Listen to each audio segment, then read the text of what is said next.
Hey, Cuba Gooding Jr., why are they building the Raiders Stadium where there's no parking? It doesn't make any sense. Show me the money. No, I'm pretty sure you mean follow the money, don't you? Show me the money. No, I'm definitely sure it's follow the money. Come on, it's follow the money, right?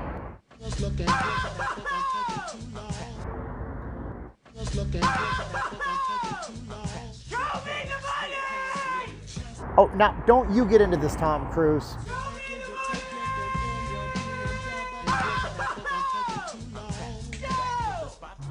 All right, whatever.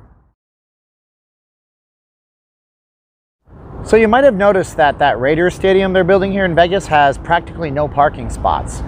And you might have also heard a rumor that they don't want to have any kind of tailgating. Here's a rather long video explaining my theories on all that, and you might be interested to think about it for a moment yourselves. It's a very interesting take, and you can tell me I'm crazy at the end if you'd like. Action. Viva Las Vegas. Viva Las Vegas.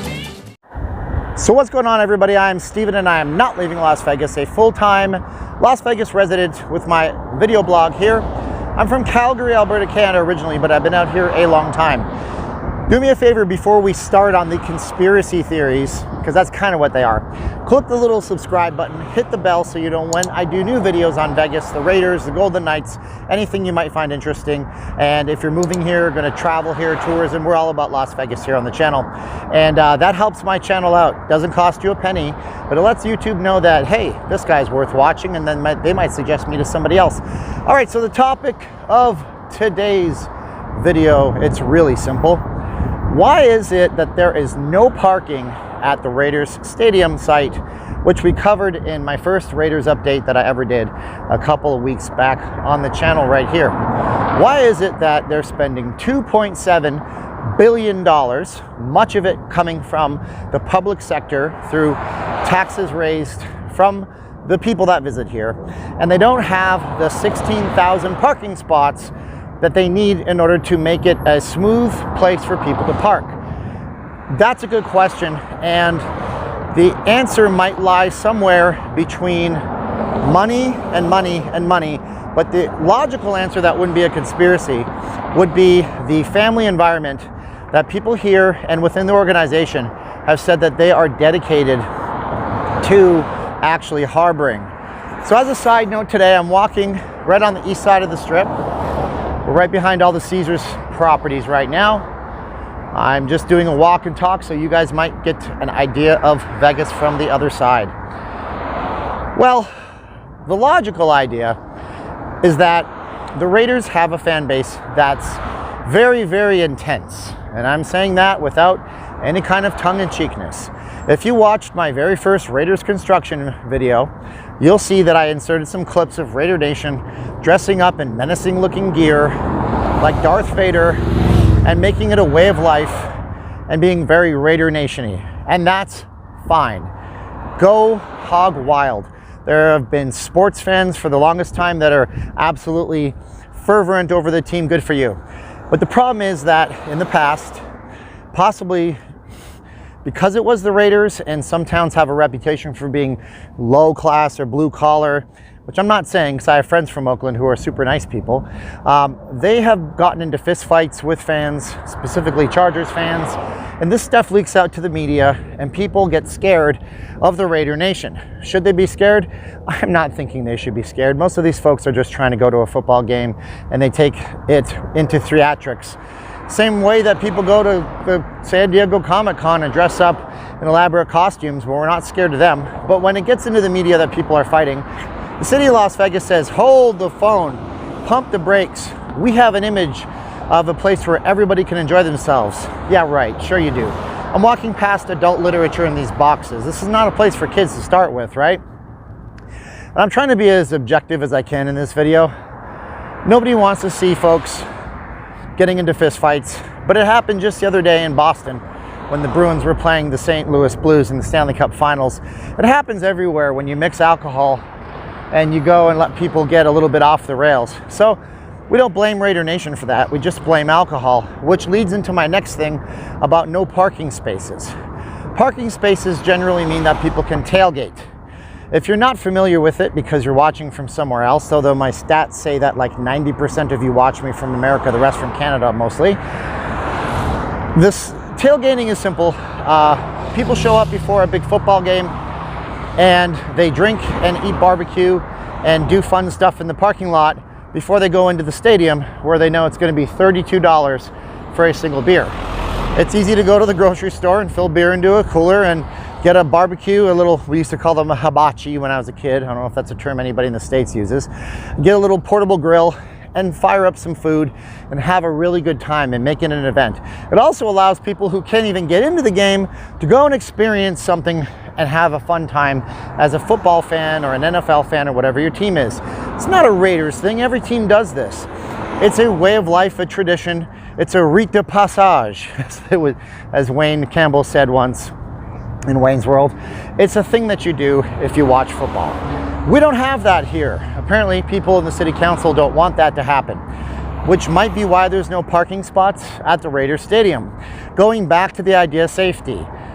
If you don't want people to get rowdy, take out the element of alcohol, they'll get a little bit less rowdy or way less rowdy or not rowdy at all. So maybe they didn't put parking spots there because they didn't want people to tailgate, and they didn't want people to tailgate because they thought if people don't tailgate, they won't get drunk before the game and there won't be fights inside.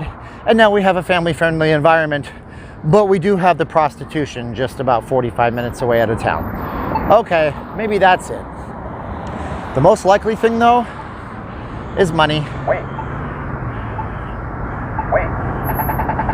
I can cross now. The most likely thing is money.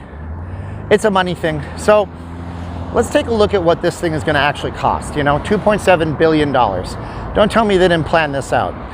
It's $2.7 billion, and the people that stand to lose the most by folks getting liquored up and drinking and eating food before a game are the casinos. Yeah, the casinos that charge $9 for a Monster energy drink if you buy it from the bar.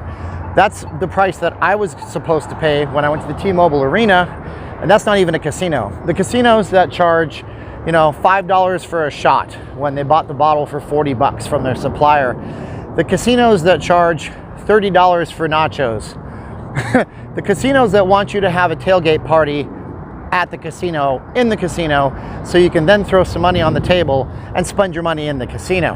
And the idea is that people are going to be going to and from the Strip, either the Mandalay Bay area, walking up Hacienda Road, which is where the actual stadium is, and just walking to the stadium. Now, whether or not that's a good idea is really a different thing altogether, because that's a long walk. It's 1.5 miles. I don't recommend anyone does it, even in weather like this, especially if you're from a place where it's not as hot.